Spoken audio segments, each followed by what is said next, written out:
দেখবেন, অবশ্যই সবাই শেয়ার করবেন, করে সব দেশবাসীদেরকে একটু জানিয়ে দেবেন, যেহেতু আমার ভাইয়ের ভবিষ্যৎ নিয়ে খেলা হচ্ছে। যেহেতু আপনাদের সবাইকেই বলবো যে এই কাগজগুলো যেই পেয়ে থাকেন আমাদের সাথে ইমিডিয়েটলি যোগাযোগ করেন।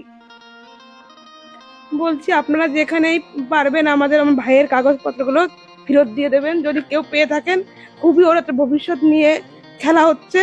যেহেতু কেউ যদি পেয়ে থাকেন আমাদের নাম্বার দেওয়া আছে, এই নাম্বারে অবশ্যই ফোন করবেন, কেন কাগজপত্র নিয়ে তো আর কিছু করা যাবে না। যদি আপনারা কেউ একটাই রিকোয়েস্ট, ওর ভবিষ্যৎটা কেউ নষ্ট করবেন না, যেখান থেকেই পারবেন ওর কাগজটা গুলো আমাদের কাছে হাত দিয়ে দিলেই ভালো হয়। নমস্কার, ন্যায়বার্তায় সকলকে স্বাগতম। এই মুহূর্তে তোমার বাড়ি কোথায় দাদা?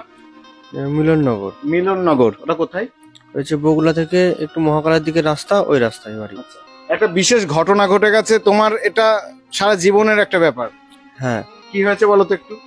আমি কালকে কল্যাণী থেকে 9:40 এই 7:40 ট্রেনে উঠেছি গেদে লোকালে।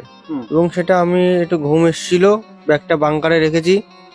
আমি রানাঘাট অব্দি ব্যাগটা ঠিকঠাক ছিল, এবং রানাঘাটের পর থেকে আমি আর ব্যাগটা ঠিকঠাক করে পাচ্ছি না। আরনঘাট অব্দিও আমি পেয়েছি, কিন্তু আরনঘাটের পরে আবার ঘুম এসেছিল, আমি নামার সময় ব্যাগটা আর পাইনি। যেখান থেকে দেখছেন অনুরোধ করব যে, তোমার নাম কি? সন্দীপ বিশ্বাস। সন্দীপ বিশ্বাস, বাড়ি মিলননগর। এই দাদার বাড়ি হচ্ছে মিলননগর, বগুড়া। গতকাল রাত্রেবেলা আনুমানিক 7:40 নাগাদ আমি কল্যাণী থেকে গেদে লোকালে উঠি, এবং আমার রানাঘাট অব্দি ব্যাগটা ঠিকঠাক ছিল। রানাঘাটের পর থেকে আমার ঘুম পেয়ে যায়, আমি ঘুমিয়ে পড়ি, এবং হট করে ঘুম ভাঙার পর আরনঘাটে তো আমি ব্যাগটা দেখি, কিন্তু তারপর থেকে আমার ব্যাগটা দেখতে পাইনি। প্রত্যেকের কাছে অনুরোধ করব ভিডিওটা শেয়ার করুন, এবং যদি কেউ দেখে থাকেন ব্যাগটা, তাহলে অবশ্যই দাদার ব্যাগ দাদাকে ফিরিয়ে দিন। ফোন নাম্বার 7365844027, এই নাম্বারে যোগাযোগ করুন কেউ যদি ইনার ব্যাগটা দেখে থাকেন, কারণ ব্যাগের ভিতরে কোনো টাকা পয়সা ছিল না, না কোনো টাকা পয়সা, শুধুমাত্র তার সারা জীবনের যত ডকুমেন্টস ছিল সেটাই ছিল। দয়া করে ভবিষ্যৎটা নষ্ট করবেন না। কেউ যদি দেখে থাকেন ব্যাগটা, দয়া করে ফেরত দিন।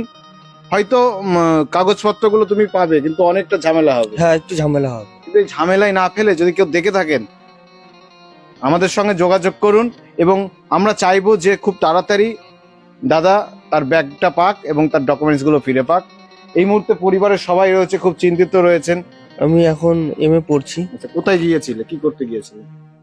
আমি কল্যাণী ইউনিভার্সিটিতে একটা কাজে গিয়েছিলাম, আমাদের প্রোগ্রাম ছিল, সেই প্রোগ্রামে পার্টিসিপেট করতে গেছিলাম। এখন যদি এটা না পাও কি হবে? না হলে আমাকে একটু ঝামেলা হবে, আমাকে প্রত্যেকটা ডিপার্টমেন্টে গিয়ে সেইগুলো কালেক্ট করতে হবে, এবং সেটা দীর্ঘমেয়াদী একটা ব্যাপার। যখন তুমি ব্যাগটা পেলে না তখন কি করলে? আমি প্রথম বগুড়া স্টেশন মাস্টারের কাছে যাই, এবং তাকে ঘটনাটা বলি। তিনি তৎক্ষণাৎই আরনঘাটা স্টেশন ম্যানেজারকে ফোন করেন, তাকে ঘটনাটা জানানো হয়, এবং আমাকে বলা হয় যে তুমি চলে যাও, ওনার সাথে কন্ট্যাক্ট করো, যদি কোনো ব্যাগ পাওয়া যায় নিশ্চয়ই তোমাকে দিয়ে দেওয়া হবে। এবং তিনি আমাকে সাজেস্ট করলেন। গেলাম পরের ট্রেনে, গিয়ে উনি আমার সামনেই গেদে জিআরপি কে ফোন করলেন যে এরকম কোনো ব্যাগ পাওয়া গেছে কিনা। তো উনারা ইনফর্ম করলেন একটা ব্যাগ পাওয়া গেছে, কিন্তু সেই ব্যাগটা ওনার নাম শুনলেন আমার, তো সেই ব্যাগটা আমার নয়। কি রঙের ব্যাগ? আমার একটু ছাই কালারের ব্যাগ। সেই ব্যাগটা আমার নয়। তো আমি আর তখন আর কিছু বলেন, আমি নেক্সট বাড়ির দিকে চলে আসলাম।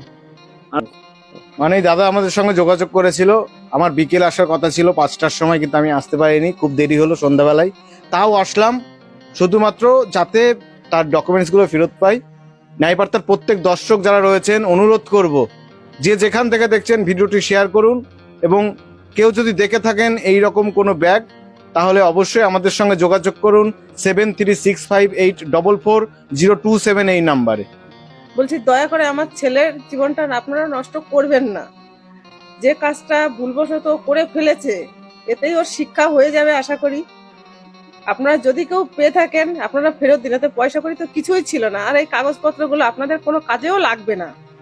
অযথা একটা ছেলের জীবন শেষ হয়ে যাবে। আপনাদের কাছে অনুরোধ করে বলছি আপনারা এই কাগজগুলো যদি কেউ পেয়ে থাকেন অবশ্যই ফেরত দেবেন।